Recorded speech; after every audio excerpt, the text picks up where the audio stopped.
Stainless steel melts at a much higher temperature than normal steel. We're talking about 2,500 degrees Fahrenheit, more or less. The more efficient way to do it in a modern sense is to heat it up using electric arc furnaces.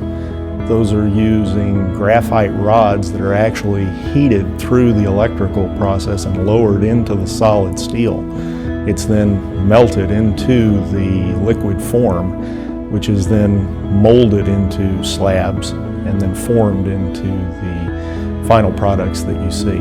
In any of the hot mills, it's necessary to maintain that heat at a very constant temperature while it's being formed. This is one of North American Stainless's great competitive advantages. We manage that process very carefully, and we're known in the industry as having very high quality stainless steel as a result.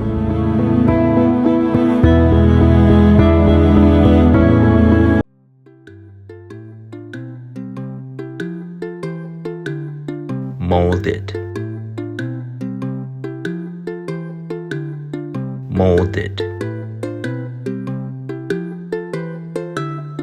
molded.